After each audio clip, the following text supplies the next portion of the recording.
One reason why I stopped calling out people on social media like I used to do in the past, and how to secure your properties from real estate companies. This is a true life story. So on the 11th of September, the day where I want travel, in fact, like I did go airport, message came into my phone. The guy dropped voice note. I played the voice note. Income mention saying one influencer advertised a real estate company and he paid 500,000 naira advanced. And the way the guy told me the story, it looks like he doesn't want to continue with the purchase of the land, and the influencer refused to refund his money. Now the narrative in the voice note saying don't pay 500,000 naira. He no one buy land again. Say the influencer don't grip him back again. Say people say the influencer don't dupe him. I can't ask him. I can't mention the name. Because I know the person. He said the name. He mentioned the person's name. I reached out to the person. I can't call him. When the person talked to me finish, the person waiting there accused say collecting money for real estate land. I can't find out. Say this guy in question no tell me the complete information, and that he broke the rules of the real estate company. I go tell him the rules. So that day I traveled. As I just come back, the guy come to tell me how far. I reached out to the real estate influencer.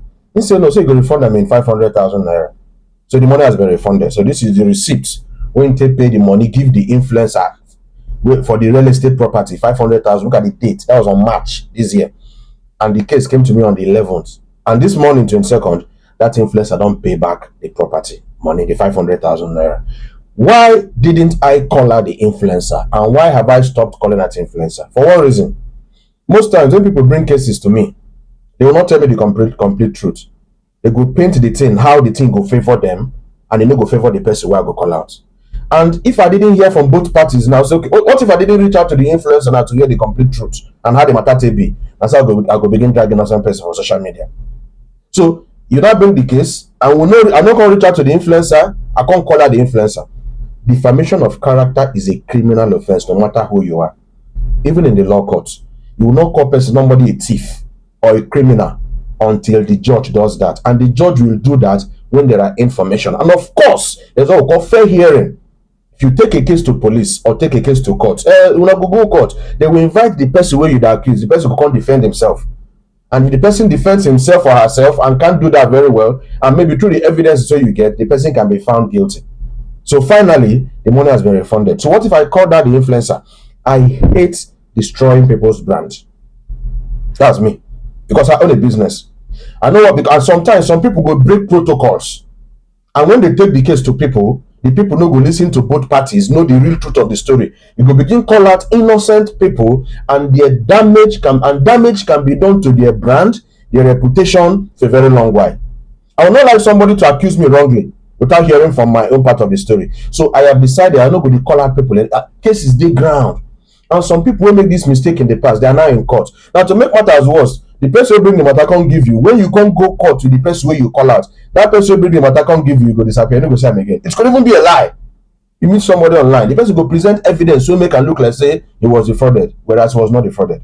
So the money has been refunded. So dear Nigerians, never you judge anything without hearing from both parties.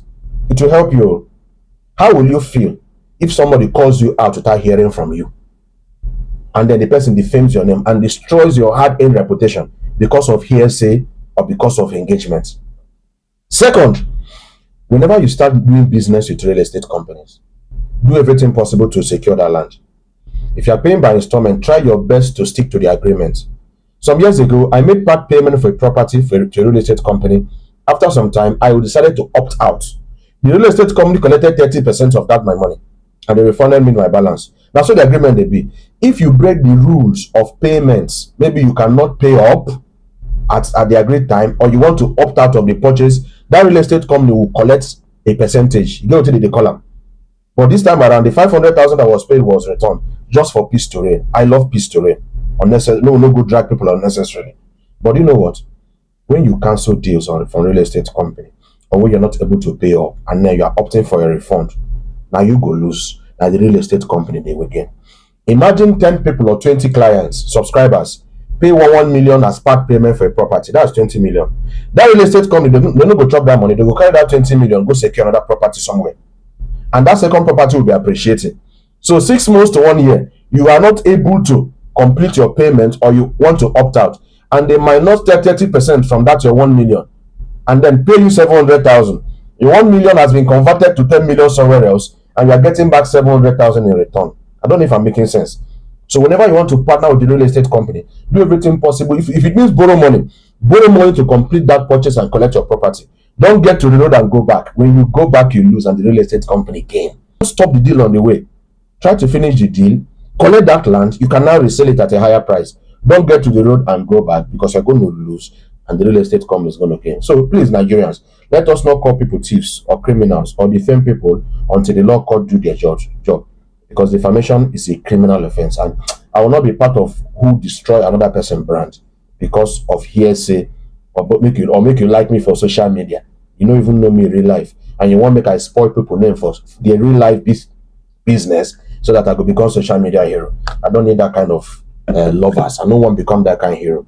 I'm a brand influencer. I own a brand. I own a business. So I know what it means to tear down somebody's brand because of a half truth or partial lie that was brought to you that you didn't ask from the other party before you took your decision. I hope you find this video useful and learn the most important story. Even in your business, in your family, not just hear from one person, on jump, agree with that person. No, hear from the other person. Because most times, maybe who first go police, a win case.